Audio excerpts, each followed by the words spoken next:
Troy, speaking of free, there's a free house that HGTV is giving away. You've got some updates on what we talked about yesterday. Yeah, I was trying to figure out exactly what went wrong yesterday. So I made a couple of phone calls on some people that kind of have a little bit of inside knowledge. One of the things was the public vista. It was supposed to be 75 feet, and the house somehow got built at 80 feet. All right. And the public vista, there's an argument that can go, and I don't know exactly how it goes, but because that's on a public or on a private road, they might be able to say, okay, that's not considered a public vista, but people do live in there. That one's not the one I think that's going to be the most problematic. The one that I think is going to be the most problematic is evidently there was 4 or 5 different variations of the pool deck and how that seawall was going to be. And it's not unusual when you turn in your permit plans to have a pool or something like that in addition to the house, not a part of the house, be listed as provided by others. Okay. So as it went on and stuff like that, they changed, they flip-flopped where the hot tub was, and somehow it got overlooked of how close it got to the wetlands. And, and so that's going to be where the problem is. If it's the city criteria, I think it's not going to be that big of an issue. The city can kind of say, okay, we'll allow this and we'll let this happen per our plans or because of extenuating circumstances. But when the city does that, they need to be very clear that this does not set a precedence. This was, an oversight or whatever it was. So they need to make sure they don't do that. The problem comes in is if they violated the state guidelines and getting the state to sign off on it, then it could be an issue. So I don't think that determination has happened yet because the state has kind of a 25-foot away from the wetlands, and it's got to be delineated. It's got to be this, and it's got to be set very clearly. So if it violated that, which I'm not 100% sure how close it was to their guidelines.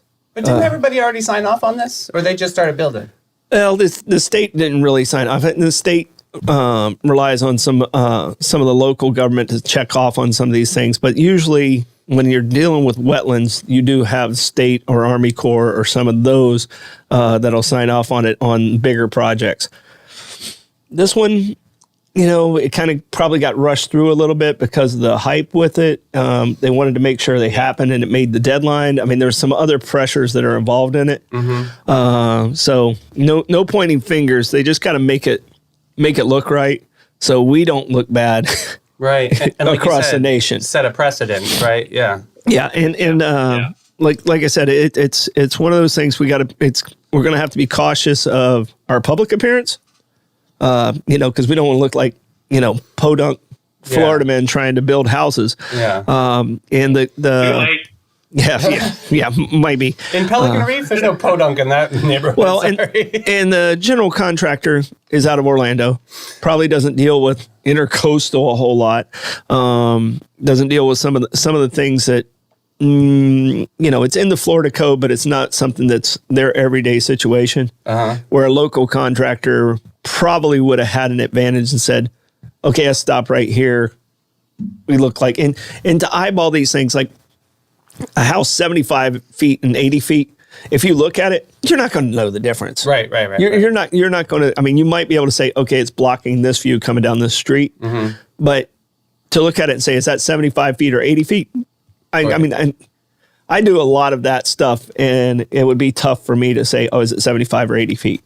So that first part, okay, I can kind of see why they didn't kind of catch it. The second part, I'm not sure how that happened. Well, yesterday you said that they didn't consult with anybody local. Is there any possibility that they can make a rule that any contractor that comes in needs to consult with local? If they have the licensing, then you can't really discriminate against that. Okay. So if they have the Florida state license, if they're licensed, you can come in and get your license here and do those things. So as long as they're licensed and in there, should they? Yes, they should be using local. Yeah. Definitely. I mean, we're a unique we're unique in a lot of different ways, especially if you get downtown in the historic side. You use somebody outside the region who's not used to working downtown. Whew, Yeah. that bill's going to get big quick. Yes, sir. Yeah, true.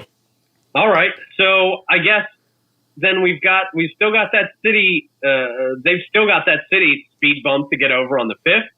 And then it sounds like the state gets involved in this as well. So yeah, I think it's going to be a conversation between the city and the state. You know, if the city says, okay, we kind of just missed this, and when you make changes like that, I can kind of get it. Like if the city's still working off version 2 and it gets built at version 5, it can create a problem. All right. Well, Troy, we'll let you keep up on this one for us. I'm sure people will call me. Oh, I'm sure you do all day long. Yeah. Yeah. They're like, Troy, you missed All that right, one. man. Okay, I got it. Sorry. We'll be updating this for a week and a half. Yep.